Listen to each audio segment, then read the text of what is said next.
تو تمہیں آمین کہنا چاہیے۔ اس کی وجہ یہ ہے کہ فرشتے بھی اس پر آمین کہتے ہیں۔ جب سورہ فاتحہ پڑھی جاتی ہے تو فرشتے بھی اس پر آمین کہتے ہیں، تو تمہیں بھی آمین کہنا چاہیے۔ جس کی آمین فرشتوں کی آمین سے مل جاتی ہے، جس کی آمین فرشتوں کی آمین سے مل جاتی ہے، وہ بخش دیا جاتا ہے۔ وجہ یہ ہے کہ وہ بھی آمین کہتے ہیں تو تم بھی آمین کہو۔ جس کی آمین فرشتوں کی آمین سے مل گئی وہ بخش دیا گیا۔ یہ آمین کی فضیلت ہے۔ اور درود شریف پڑھتے رہو، درود شریف پڑھو۔ کیوں پڑھو درود شریف؟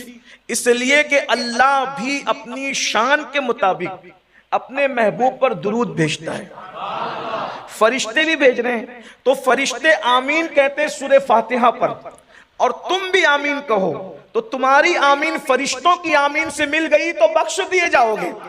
لیکن درود تو اللہ بھی بھیجتا ہے، اور درود تم نے بھی بھیجنا ہے۔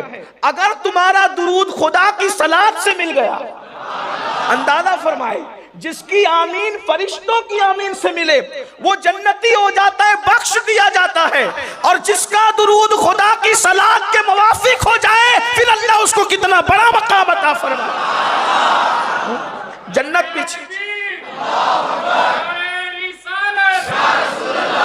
جنت پیچھے رہ جاتی ہے، اس لیے کہ جنت تو اس کو ملتی ہے جس کی آمین فرشتوں کی آمین سے مل جائے۔ جس کی صلاۃ خدا کے صلاۃ کے موافق ہو جائے، پھر اللہ اس کو مقام کتنا بڑا عطا فرمائے گا۔ اس لیے بندوں کو حکم ہے درود پڑھتے رہو، ہر وقت درود پڑھتے رہو۔ ایک درود کی فضیلت یہ ہے کہ دنیا کی ساری نعمتیں ایک پلڑے میں رکھا جائے، اور ایک مرتبہ کا درود ایک پلڑے میں رکھا جائے تو ساری دنیا کی نعمتیں، دنیا و ما فیہا، اس میں جنت بھی لے لیں، ساری مخلوق لے لیں آپ۔ اللہ اکبر۔ ایک بار حضور علیہ السلام پر پڑھا ہوا درود یہ دنیا اور ما فیہا سے بہتر ہے، اس لیے کہ درود کا کوئی صلہ ہی نہیں بنتا، درود کا کوئی صلہ ہی نہیں بنتا۔ اللہ اکبر۔ درود پڑھنے والا کتنا محترم ہے، کتنا مکرم ہے۔ آقا ارشاد فرماتے ہیں، اللہ اکبر، نماز کی اہمیت اپنی جگہ ہے، روزے کی اہمیت اپنی جگہ ہے، زکوٰۃ کی اہمیت اپنی جگہ ہے، حج کی اہمیت اپنی جگہ ہے، صدقات کی اہمیت اپنی جگہ ہے۔ نماز پڑھو تو ثواب ملے، روزہ رکھو تو ثواب ملے، حج کرو تو ثواب ملے،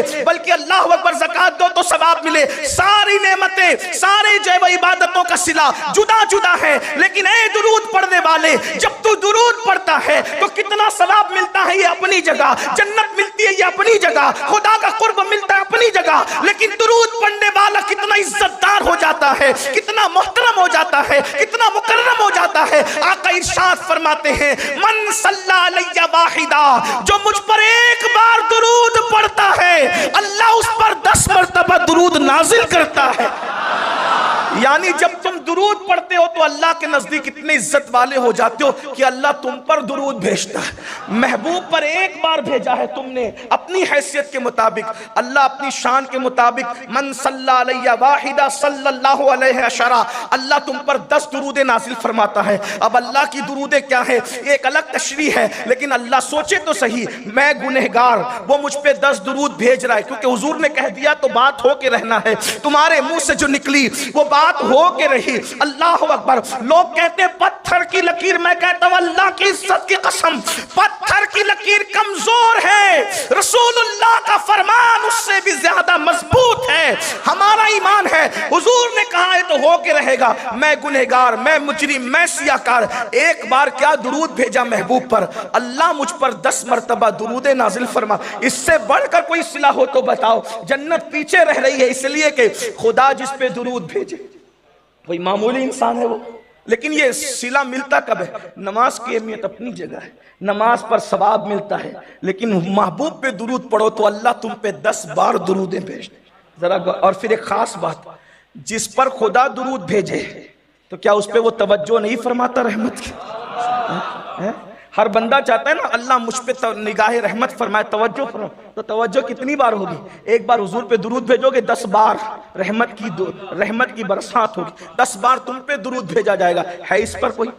ایک حدیث اور سن لیں، درود کیا ہے، درود کی فضیلت سنیں۔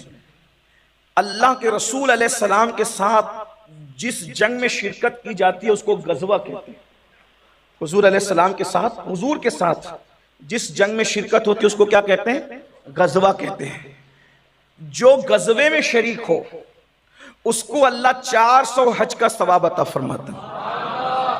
اس پر آپ کو چونکہ خانقاہ میں بیٹھے ہیں تو اپنی زندگی کا احساس دلانے کے لیے کچھ بولنا چاہیے، بات بہت بڑی ہو رہی ہے، اور جب مومن خوش ہوتا ہے تو وہ سبحان اللہ ہی کہتا ہے، ہاں، اور پھر اس کو کہلوانا نہیں پڑتا، وہ زور سے کہتا ہے۔ اور خانقاہ جنیدیہ میں بیٹھنے کا حق یہ ہے کہ اتنی بلند آواز سے ہو کہ محفل گونج جانی چاہیے، ہاں، اس لیے کہ جگہ کے بھی کچھ آداب ہوتے ہیں۔ یہ اگر روڈ پہ جلسہ ہوتا تو میں اتنا زور نہیں دیتا، لیکن چونکہ آپ سید الطائفہ کے شہزادے کے قدموں میں بیٹھے ہیں، حضرت عیسیٰ علیہ السلام کے وہ امتی جو صرف اپنا ایمان بچانے نکلے اور سو گئے، تو ان کے قدموں میں بیٹھنے والے کتے کو بھی جنت عطا کر دی گئی۔ لیکن سید الطائفہ کا وہ بیٹا جو اپنا ایمان بچانے کے لیے سویا نہیں بلکہ لاکھوں کا ایمان بچانے کے لیے بغداد چھوڑ کر کے گلبرگہ آ گیا، جو اس کے قدموں میں بیٹھے پھر اس کو بھی بہت کچھ ملنا ہے نا؟ ہاں، تو ہمیں تھوڑا سا ذرا بیداری کا اظہار کرنا ہے۔ میں بہت دیر تک امتحان میں نہیں رکھوں گا، لیکن بات سمجھیں۔ حضور علیہ السلام کے ساتھ جو غزوے میں شریک ہو، اللہ اس کو 400 حج کا ثواب عطا فرماتا ہے۔ توجہ سے آپ سنیں گے تو شاید کچھ بات بن سکتی ہے۔ حضور علیہ السلام کے ساتھ جو غزوے میں شریک ہو، اللہ اس کو 400 حج کا ثواب عطا فرماتا ہے، اور جو ایک مرتبہ درود پڑھتا ہے اللہ اس کو 400 غزوات میں شریک ہونے کا ثواب عطا فرماتا ہے۔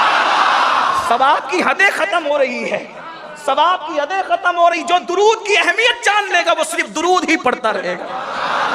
اسی لیے میں نے کہا نا کہ یہ محسن اہل سنت ہے جنہوں نے حجرہ درود قائم فرمایا، اور یہ تو اللہ اکبر ہر جگہ قائم ہونا چاہیے، اس لیے کہ محبوب پہ درود پڑھا جاتا رہے، اللہ اکبر، اور 24 گھنٹے تو پھر بھی کم ہے۔ اگر کائنات میں 24 گھنٹوں سے بڑھ کر بھی کچھ گھنٹے ہوتے تو اس میں بھی درود پڑھا جانا چاہیے۔ وجہ یہ ہے کہ جب اللہ درود بھیجنے کی بات کرتا ہے تو اس شان سے کرتا ہے، ان اللہ، بے شک، وَمَلَائِكَتَهُ، اللہ بھی اور اس کے فرشتے، وَمَلَائِكَتَهُ۔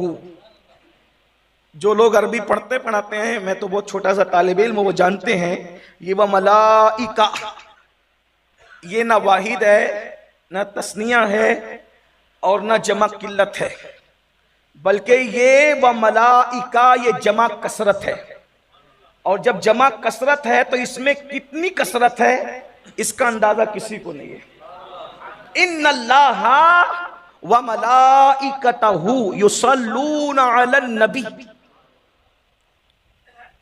اللہ اور اس کے فرشتے درود بھیجتے ہیں نبی پر۔ کس پر بھیجتے ہیں؟ نبی پر۔ اور پھر آگے حکم ہے، یا ایھا الذین آمنو، اے ایمان والو،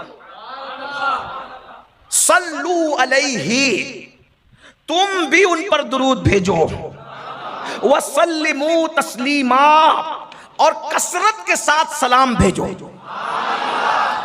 اب یہ اللہ بھی درود بھیجتا ہے اپنی شان کے مطابق، اور اس کے فرشتے بھی درود بھیجتے ہیں اپنی حیثیت کے مطابق، اپنی طاقت اور قوت کے مطابق۔ کس پر؟ نبی پر۔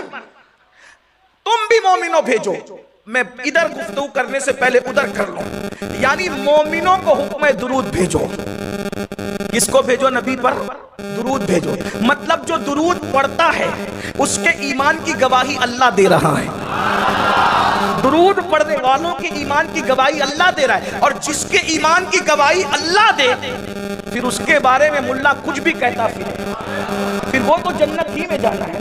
اندازہ فرمائے، اللہ جس کے ایمان کی، یہ درود پڑھنے والوں کی شان ہے، جو نبی کی شان کو سامنے رکھتے ہوئے اللہ نے نبی کو جیسا بنایا اس کے مطابق نبی کو مان کر جو درود پڑھ رہا ہے، اس کے ایمان کی گواہی کوئی دے نہ دے، اللہ اس کے ایمان کی گواہی دے رہا ہے، ایمان والا اس کو اللہ کہہ رہا ہے۔ اور اس کے بعد اللہ اکبر، مومنوں کی علامت قرار پائی درود و سلام پڑھنا۔ الحمدللہ، دیکھ لیجئے، اسی لیے پوری کائنات کے اندر نبی پر درود و سلام اگر کہیں سے جاری ہے تو وہ اہل سنت و جماعت ہے۔